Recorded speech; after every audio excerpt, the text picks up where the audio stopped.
Ken Dickerson. He's on the board. Yeah, let's record this good news. You got Ken Dickerson, OTB. Dylan Gentry, OTB, has a monster enrollment today. Super excited about that.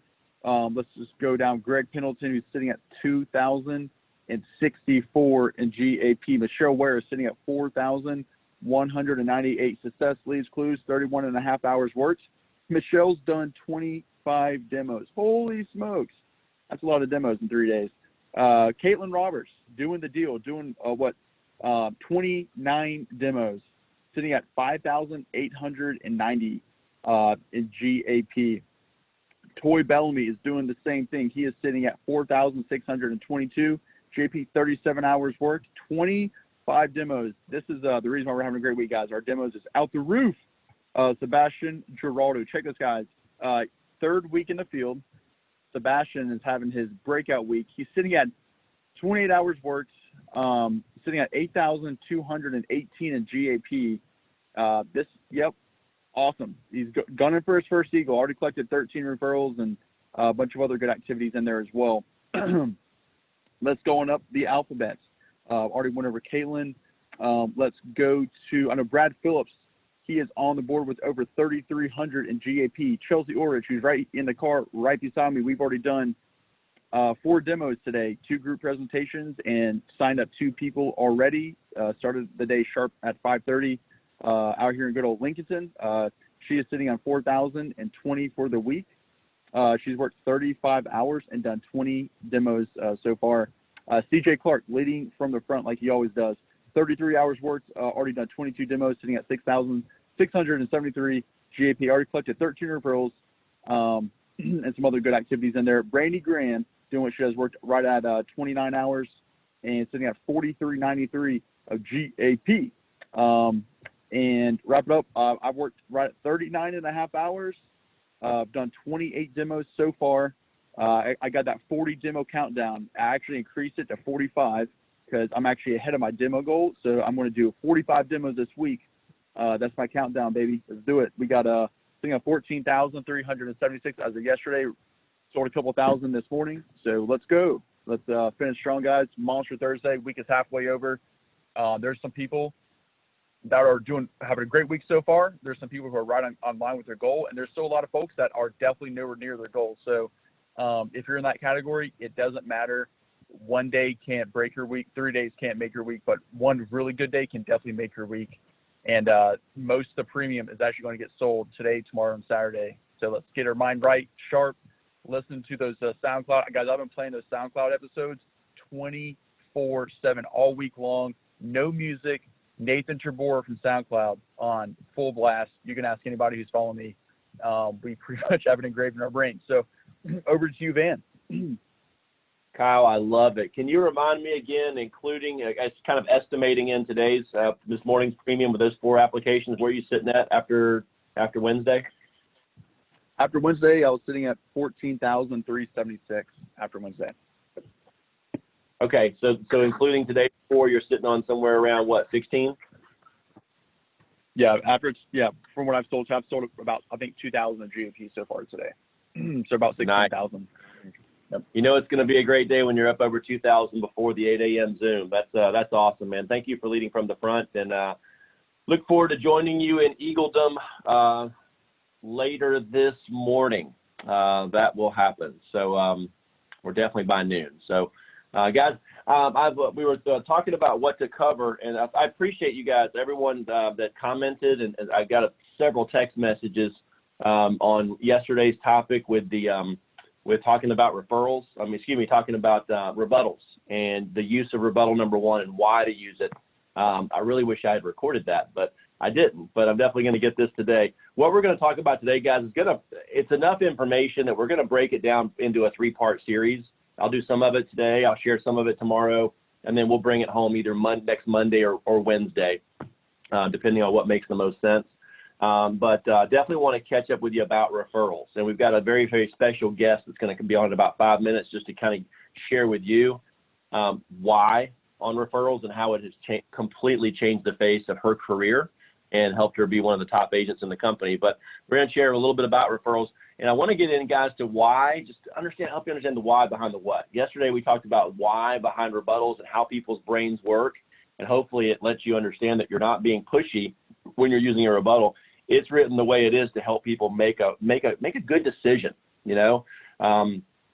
Kids, if you just leave like a 3-year-old up to their own liking, they won't take any medicine. They can be sick as a dog, and you can have the elixir right here that'll fix them. But if it's left up to them, they won't take it because it's yucky. Well, guess what, guys?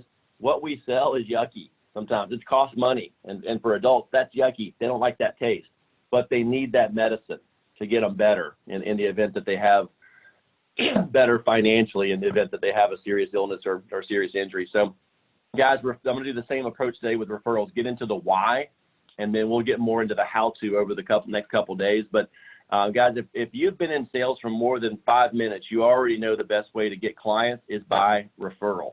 So in order to get referrals, the first thing you have to do is form the habit of asking, okay? The answer to every unasked question is no. Write this stuff down, guys. This is a good one. The answer to every unasked question is no. So at least ask, okay? My family laughs at me because I will take something that we've had for forever, and if it breaks, I'll take it back to the store and say, hey, will you replace this? And 9 times out of 10, they will, regardless of how old it is. We got a Dyson vacuum cleaner 15, 16 years ago, and we have taken it back to Bed Bath & Beyond 7 times and gotten new ones when it stopped working. For a $500 or $600 or $700 vacuum cleaner, that doggone thing they better take it back. So, and they have. So, but my wife just rolls her eyes and goes, oh gosh, only you. And I'm like, no, there's a lot of people out there willing to ask. The worst thing they could do is just tell me no, and then we'd be in the same spot I was to begin with. So I didn't drop another $500 or $700 on another one of those dumb things. So here's the interesting thing, guys. Check this out. The average person knows approximately 250 people. Okay. So if you know 250 people and they each know 250 people, you've just found the greatest lead source known to man. Anybody want to know how many people that gets you in front of? 250 people know 250 people. That's 62,500 people on just one level away. Okay, that you know. Well, one level to you and then one level to them. So I guess 2 from you.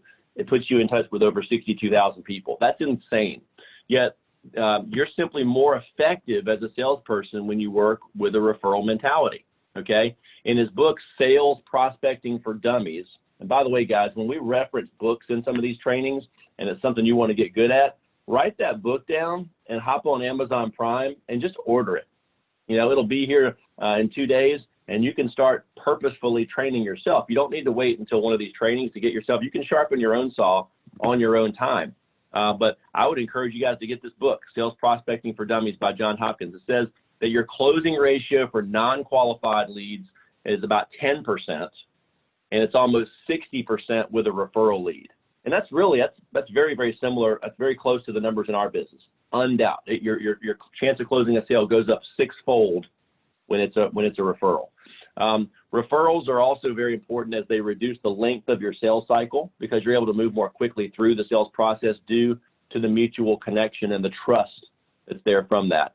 More referrals in almost every case means more revenue and more profits for you and for your family. So become a master at asking for and receiving referrals, okay? So a couple discussion principles, guys, and again, we're not going to go into deep discussion on this just due to time and due to the week that it is, but one is ask for referrals from everyone you know and everywhere you go, okay? You don't have to just be in the field between 8 a.m. and 6 p.m. You can ask for referrals everywhere you go, okay?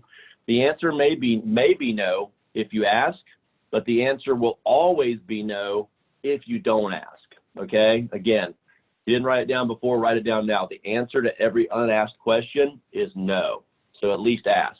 People want to help, okay? Just think about yourself. Do you like the feeling you get when you help people? Of course you do.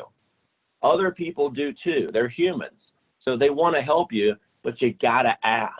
They're not just going to think about that out of their own head, because most people that we sell to are not commissioned salespeople that ask for referrals. So they don't think about it that way, but they will if you help them. A couple ones. Do you ask for a couple of kind of questions to think about? Do you ask for a referral after every meeting or every demo? Okay. Do you have referral partners, people that naturally align with you, that you can naturally bring referrals to, and they can bring them to you? Joining BNI, Business Network International, will get you thinking that way, okay? Write that one down too, guys. BNI, Business Network International. Google it, enter your city, and you can find a group close to you. That is an organization that meets once a week, specifically for bringing each other referrals, and it is industry specific, so you can only have one person from each industry within that group, so there's no overlap, okay? Who else does business with your perfect client? Think about the perfect client, the perfect type of business, you know? Guys, I know for me, my perfect type of business when I was in the field all the time was where people were stationary, okay? One reason why I really loved car dealerships, because there's a 2 or 3 acre plot of land, and all 100 or so people stay on that plot of land all day long, okay? You guys that call on HVAC companies and plumbers and places like that, that's fine. You can sell some insurance in there, but those are what we call moving targets. Those guys come in for half an hour in the morning, and then they're gone. So it's tougher. You really have to show up at 6 a.m. for about 2 weeks in a row to catch 1 or 2 of those plumbers, and then after they leave, you can catch up with the office staff, you know, during the day. But so who else does business with your perfect type of client? Do you get referrals across varying circles of influence? Okay. What objections do you encounter when asking for referrals? Okay. You want to write those down, and you want to get good at answering those objections. So a couple high level ideas here. Identifying your best referrals and your best referral sources. And guys, there's 3 different classes of prospects. Okay. A class A, B, and C, for lack of a better term. Class A is someone who has a high potential for an immediate purchase, okay? Someone that would buy on the spot. And here it gives you a spot. And I'll email this out to you guys so you can have a copy too, but it encourages you to list out your most influential sources to identify Class A referrals. Who can refer you to that kind of people? Class B prospect would be someone that has an average potential of an immediate purchase. And Class C would be someone who has a low potential of immediate purchase, okay? We want people that are going to buy on the spot, ideally, okay? Primary difference between the A, B, and C is really, guys, it's the influence, okay? And we're going to get into a little bit of meat and potatoes before I introduce our guest, and we're going to wrap up. But the level of your influence to your the level of influence your referrer exerts on your referral will determine the quality of the referral you receive. You determine the level of influence your referrer has over your referral by the amount of information he or she knows about that contact. So if they don't even know the phone number, they just give you a name, that's going to probably be more like a Class C referral. If it's someone they've got in their cell phone, they got the address, the phone number, and they can tell you who their spouse is and all that, they know them pretty well, that's going to be a stronger referral, okay? You simply determine this information by asking questions when you're asking for and receiving referrals. And guys, by the way, if you don't have a central place where you keep your referrals, I always kept a referral notebook, you know, about 100 pages or so in a flat binder, not a 3-ring binder. Those things get bulky, but a little flat one. And I carried it with me everywhere I went, everywhere. And I was always getting referrals. Rob McLean has a very similar tool that he has. And we've made them, and we've distributed them in the past. So we have referral notebooks. It's a little tic-tac-toe board where you can get 9 different referrals on a page. It's pretty nifty. Ask your manager about it if you're going, huh? I've never heard of that, never seen that. Ask your manager or ask me or Kyle. We can get you one of those real quickly. If you're in a sales or prospecting slump, chances are it's not because you're bad at your job or that you're working in the wrong company or there's a problem with your turf, okay? On the contrary, our guess is it's because you don't have enough referrals, okay? Nothing evaporates call reluctance and turns around sales momentum like gathering a bunch of referrals. But if you don't have them, it's probably because either you have a fear of asking or because there's some technical mistakes you're making when you ask. And with that said, the person I was speaking of mentioned to me that she wasn't getting referrals because she was asking wrong. She was just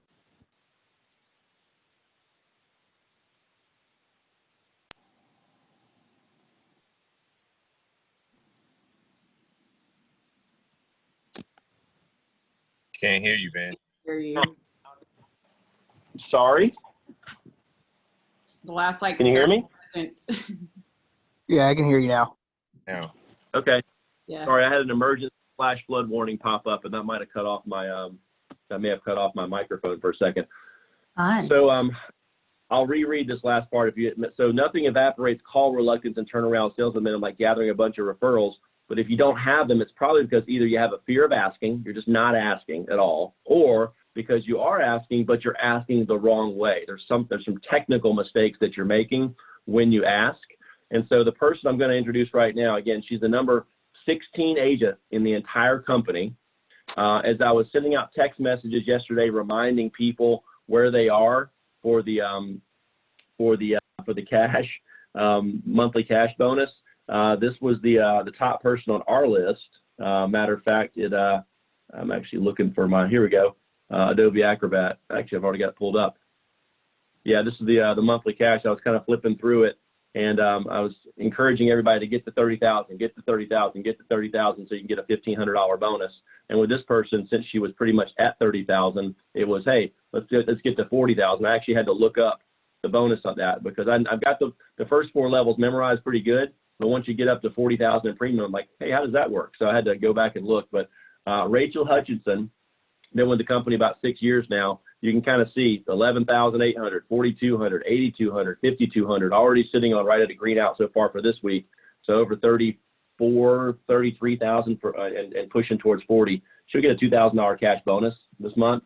And she was not good at getting referrals. For years, she didn't ask at all because they don't really teach you that at the previous job that she had. But then she would ask, when she learned about referrals, she was asking but not getting them because she was asking them wrong. So I want to introduce Rachel Hutchinson to share with us a little bit about kind of how she was asking for them and the coaching she got and the changes that she made. And she'll kind of bring us home, and then we'll wrap up. Rachel, you are on. Sounds good. Can you guys hear me? We sure can, loud and clear. Awesome. Awesome. Yeah, flash flood warnings. Not fun. Hey, we are recording. Say it again? I just want to say, if anybody's sitting outside of business and they're expecting you at 8:30, go ahead and go do it. But if you can stick around, this will be worth your while. Well, I hope so. Well, good morning, everybody. It's nice to talk to all you guys. I know it's, I'm not always on these calls. As most of you guys know, I have a 2-year-old little boy that usually is very busy at this time of day. But he is actually sleeping, so we got a miracle. But so yeah, so when I first started, I'm actually going to be celebrating 7 years in January. Referrals was a very foreign concept to me. You know, I worked in a job where we just turned and burned and turned and burned, and you know, who's next, and you were constantly just going to the next door, versus, you know, taking the time to really connect with the person that you're with, to be able to, like Van was saying, everybody's got, you know, an influence of 250 people. So being able to tap into that was something that I never really knew how to do. I never knew the right way to do it. And honestly, I was just a bit scared because I don't know if any of you guys have felt this way, but especially working in the business market, it would already take me so long to get through an entire demo that I felt like that referral piece was me wasting their time, if that makes sense, where they've already spent 45 minutes to an hour with me. And by the time that I wrap up a sale, the last thing I want to do is like, hey, can we spend 10 more minutes talking about people that you know that I could talk to? So in the beginning, it was a lot of fear of just asking in the first place because I didn't want to hurt that sale that was just made, which now that I'm thinking back on it was the stupidest thing to think because if anything, it actually gives them more confidence in what they just purchased when they actually do think of people that they care about that would be good to share this with. So for the longest time, you know, when I was working, I was just kind of asking very casually is the best way to put it. Nothing was very direct, and it was very much, hey, and just so you know too, if there's anybody you can think of that might be interested in hearing about this, just let me know, right? So when you kind of leave it at like that open-ended kind of question, it's never going to go your way. like, hey, let me know if there's anybody you can think of. Well, people forget what they ate for breakfast that morning. I highly doubt that person, 4 days from now, talking around the water cooler with a buddy is going to remember, you know what? You should talk to Rachel, who I talked to about insurance or whatnot. So it was very casual, even when I started. Oh, look at me. That's so cute.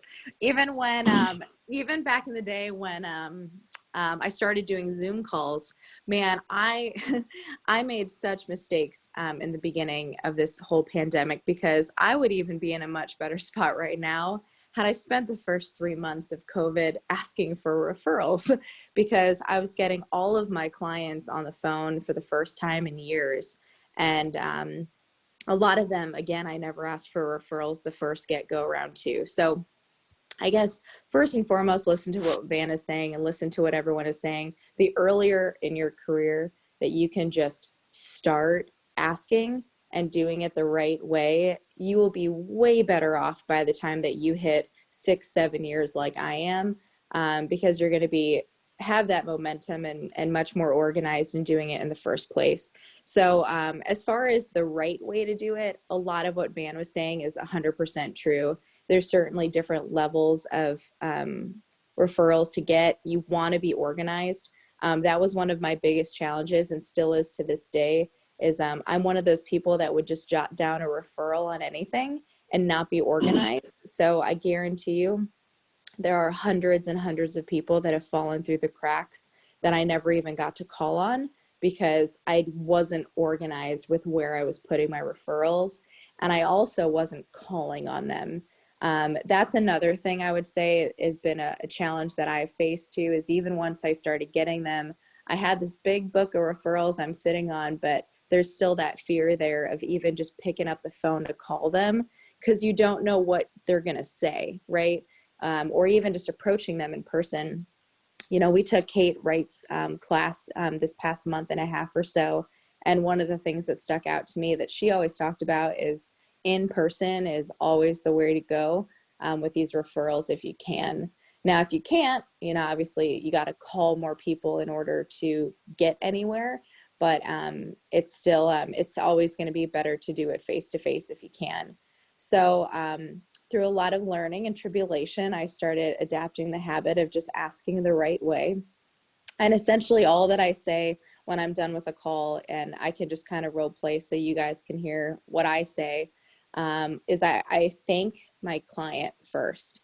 So before I kind of go into the referrals, I tell them, hey, I just want you to know how thankful I am to get to work with you. I so appreciate your business, and I appreciate your trust in me all these years for having this coverage and keeping it. And obviously, I hope that you never have to use it. With that being said, everyone that I'm talking to lately is so thankful just to know about this. I'm finding even the people that can't qualify or don't enroll in the first place are at least happy that they got to know about it. So because of that, who do you know, whether it's, colleagues at work or maybe some friends and family that may appreciate just hearing about this? Do you mind if I jot down one or two? And at that point, it's kind of like when you wipe your feet at the door, you break eye contact with them and you have a piece of paper right in front of you ready to write down a couple names, and you do not look up until they start talking. It is one of the most uncomfortable things on the planet, but when you get in the habit of just doing this over and over and over again, you'd be shocked that people start giving you names.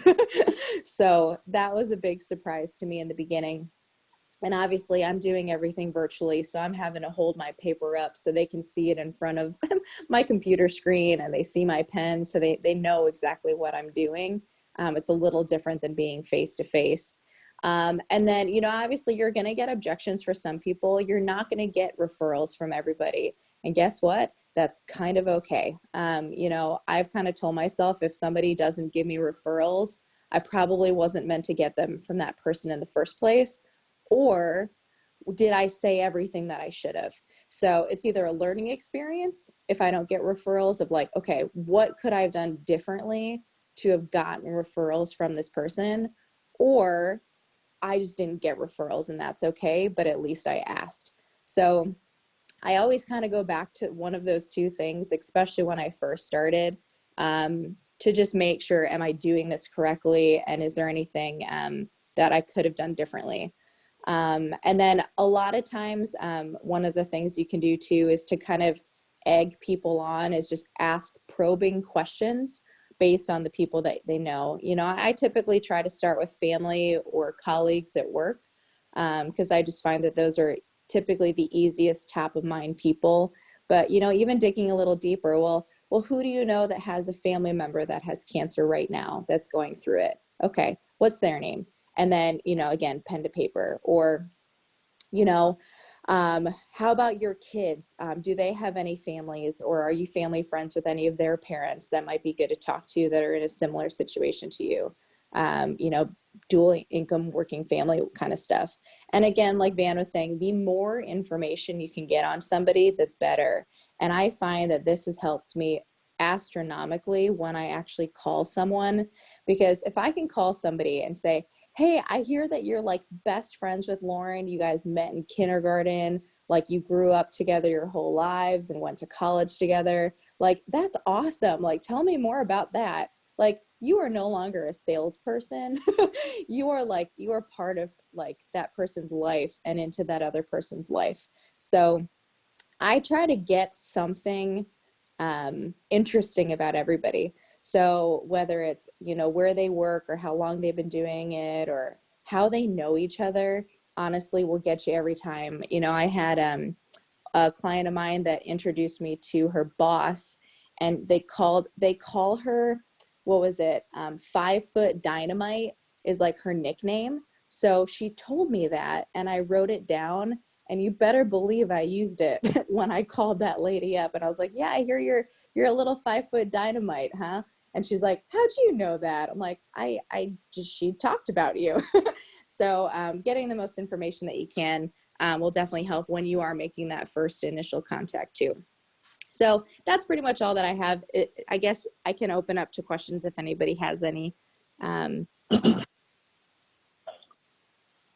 Thank you for that, Rachel. Guys, a great opportunity if you do have any questions about referrals. If for some reason you've got this mental block, emotional block about doing it, maybe Rachel can help you through that block. Guys, I'm telling you, referrals makes this job a lot more fun. I'm having an absolute blast this week. And the goal's to right over 15,000, and it's all been referrals. It's all been referrals so far this week. Hey, Rachel, it's Josiah Carr. I got a quick question for you.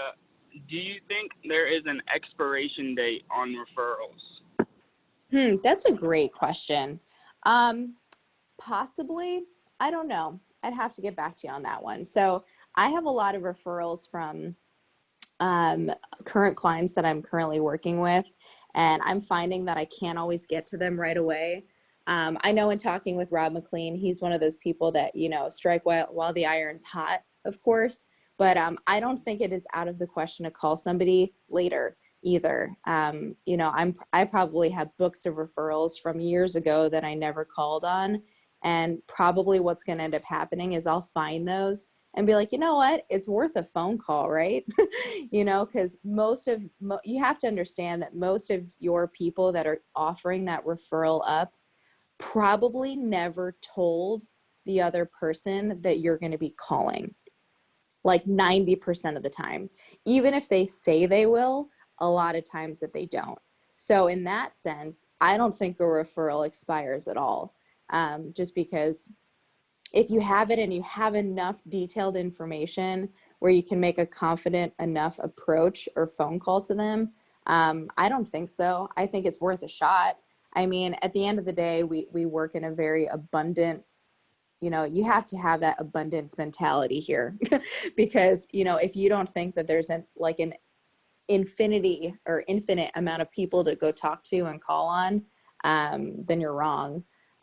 So, I mean, I don't think that they would expire, but I think it is better to get them within a week or two if you can. If it's not conducive. I know one thing that Kate always talked about is working by territory. So not to go driving 30 minutes to go chase a referral, because that's a complete waste of time. I agree with that. So if you're not in a specific area where you need to get to that referral in like a couple months, that's fine. But you got to be organized when that happens, so you're not skipping over people. Because that's what happened to me, is I was so unorganized with collecting and organizing and where my referrals were at, that I literally probably let hundreds and hundreds of people that I did get just never get called on while I was in those areas. So, and that's just from lack of organization a bit too. So. Perfect. Thank you. Great question. Thank you. Got time for one more if anybody has it, and then we're going to wrap this bad boy up. By the way, Rachel, you're very photogenic. You got some great shots here. Especially love this one with you up there, accolades, and some guy over here on the left side with a standing ovation from the stage. Yeah, that's pretty awesome. Was this in Vegas? You know what? Yeah, it was. I think that was. We were in Caesars. We overtook Caesars Palace in Vegas. That was an absolute blast. I hope we can have another one of these meetings sometime in the future. That'd be nice. It's gonna happen. We're back. Hey, we're supposed to be back on for Minnesota this coming June. So we'll fingers crossed that we get back face to face again. But Rachel, thank you. I want to thank you on behalf of the whole team. Thank you for getting on and sharing some of your wisdom with us. It's been nothing short of amazing seeing you literally share with me, about a week or two ago, that this has been the most fun year you've had in your almost 7 years with the company. COVID, you took lemons and made lemonade. You really learned how to reservice your clients, but you found out that, hey, this is going to run out. This reservicing thing is going to run out if I don't create more, self-generate more leads along the way. And you've done exactly that. You went out and you got a referral coach in Kate Wright, and have been talking to her a lot and went through her modules, and have gotten some specific coaching, which she's willing to give all of us if we just ask. Remember, the answer to every unasked question is no. Rachel doesn't get that specific coaching if she doesn't reach out to Kate on her own and get proactive. And she's become an expert at it and is getting better and better every day. So congratulations on that. Thank you so much for sharing that knowledge. Guys, it's Thursday morning. 50% of the week is done, and we've got 50% of the week ahead of us. Historically, about 40% of the business gets written, 35 to 40% in the first half, and another 60 to 65%, so almost twice as much, is written in the second half of the week. And it's done so because we got momentum, we've got referrals, we've got a tight schedule. We're working 12 hours Thursday, 12 hours Friday, and we're putting in at least a simple 8-hour shift on Saturday, not because we feel like it, not because we wake up Saturday going, yeah, let's go to work, but because it's Founders Week, and it comes once a year. And the man on the left right here, the bald eagle, Howard L. Lewis himself, put everything on the line so we could have this opportunity 31 years ago. And look what it's grown into right now. So let's at least give him 3 solid full days of work to bring home.